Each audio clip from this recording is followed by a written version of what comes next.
Hello বন্ধুরা, আসসালামু আলাইকুম। আশা করি সবাই ভালো আছেন। আলহামদুলিল্লাহ, আল্লাহর রহমতে আমরা সবাই ভালো আছি।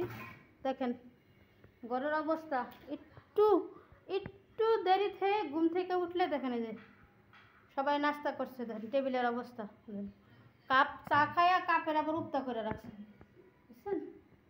এখন এগুলো গুছাইবো একদিকে আর রান্না বসাইবো আরেকদিকে। আমি একটু পান্ডা খাইয়ে নিই, পান না খেলে আবার মাথা ঠিক থাকে না। পান্ডা খাইয়া তরকারি বসাইব, তারপরে বেশি না, আধা ঘন্টা সময় দিলেই আমার সব কাজ হয়ে যাবে। ওই যে খিলি পানে অনেক জর্দা দিছি, জর্দা একটু কমাই নিলাম, নাহলে আবার ভেটকায় দিয়ে পড়ে যাম। চুনা আগে তরকারি বসাইব, বসে আজকে অল্প রান্না, মুরগির মাংস ভুনা করব।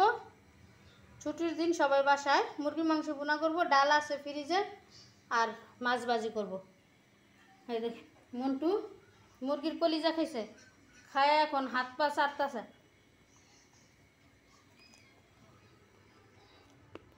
আপনার ভাইয়া রেডি হয়ে গেছে, শার্ট খাটের উপরই পরে রয়েছে, গুছানোর সময় পাইনি। এই যে রান্নাঘরের অবস্থা, আজকে হেড অফিসের অবস্থা বেশি ভালো না, গুরুত্বের অবস্থা। আগে তরকারিটা বসায় নেই, তারপরে সব কথা। এই যে বেশি, এই যে মুরগির মাংস, পেঁয়াজ কাটা রাখছি সব, রান্নাটা বসায় দেবো। কড়াইটা চলাই দিলাম, দিয়ে দেবো তেল। বিসমিল্লাহ। কড়াইটা অনেক আগে বসাইছি, চুলা কমে গরম হয়ে গেছে। পিস কুচি, বিসমিল্লাহ।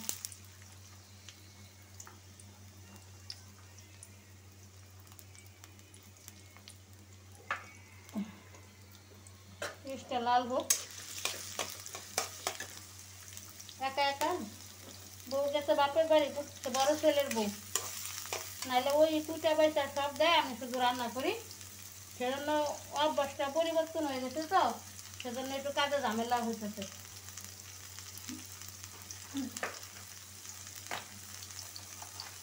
সমস্যা নেই, গরমচার খালা হওয়ার আগে আগে আমি সব ক্লিয়ার করে দেবো। খালা খালি দরটা মুচ্ছা কেসি করে, কেসি সেগুলো কি দেখ, ছেলে মেয়েদের কথা জিজ্ঞেস করলে খালি কয় জানি না, জানি না, জানি না, কি জানি না।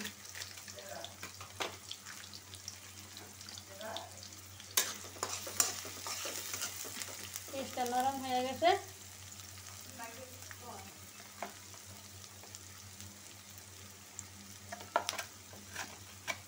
আদা বাটা এখনো গলে নাই, কিন্তু আদা বাটা অল্প আছে।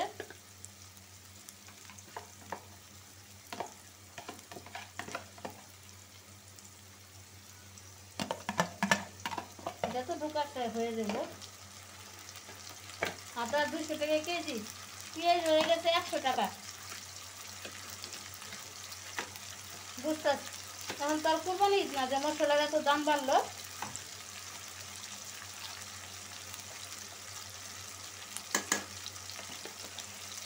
আদা বাটা, রসুন বাটা,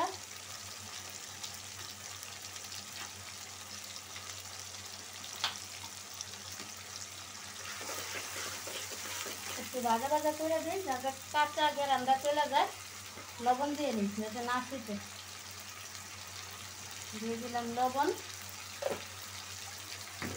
আদা রসুন বাটা দিয়ে দিচ্ছি, একটু ভাজা ভাজা হোক, তারপরে গুঁড়া মশলাগুলো অ্যাড করবো আস্তে আস্তে।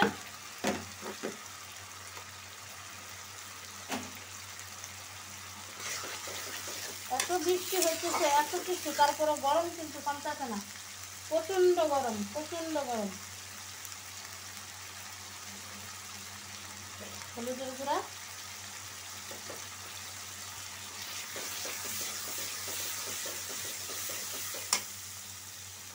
হলুদের গুঁড়ার কালারটা এত সুন্দর, হলুদের গুঁড়া ভাঙায় নিতে আমি নিজে হাতে, সেজন্য এত সুন্দর। লাল মরিচের গুঁড়া,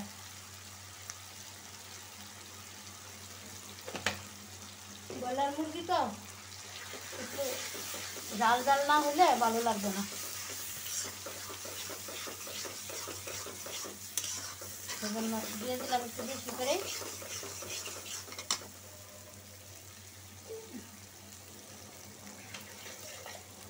সামান্য একটু পানি।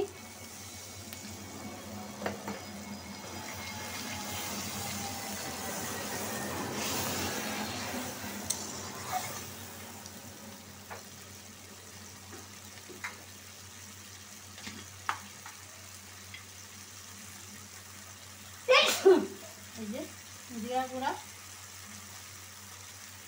জিরা বাটা নাই সেজন্য আজকে গুঁড়াটা ব্যবহার করলাম। বাটাটা শেষ হয়ে গেছে। মশলাটা কষানো হোক। মশলাটা কষায় নিছি, মশলার কালারটা অনেক সুন্দর হয়েছে, তেল সব উপরে চলে আসছে, কষানো হয়ে গেছে। এখন আমি মুরগির মাংস দিয়ে দিব। বিসমিল্লাহ।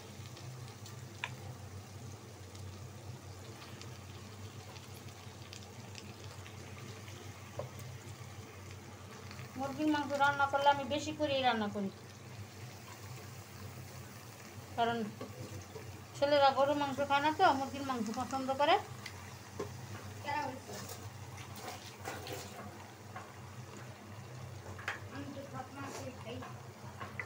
এখন মশলার সাথে মিশিয়ে দিব। ক্যামেরাটা হাতড়িয়া লেগে গেছে।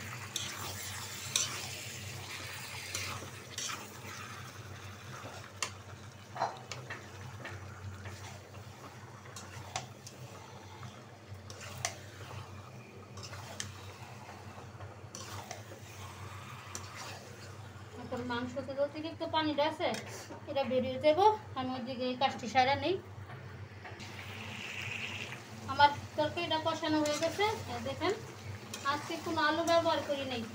প্রত্যেকদিন তো আলু দিয়ে ঝোল করি, আজকে আলু ছাড়া কষা কষা রান্না করবো। এখন একটু পানি দেব, ব্যাস। মাংস 90% সিদ্ধ হয়ে গেছে।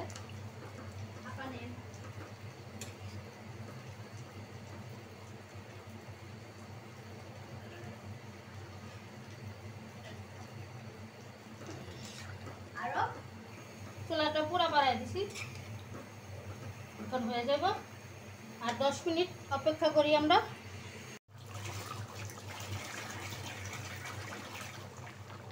আমার তরকারিটা হয়ে গেছে, মাখো মাখো একদম কষানো কষানো।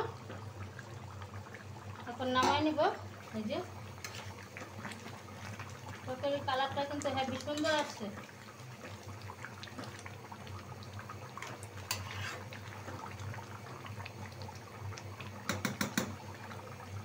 তরকারিটা নামাই নেই।